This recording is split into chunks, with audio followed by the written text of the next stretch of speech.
agora vamos gravar CB500 com escala esportiva.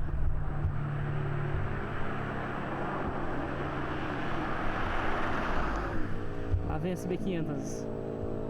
Olha só.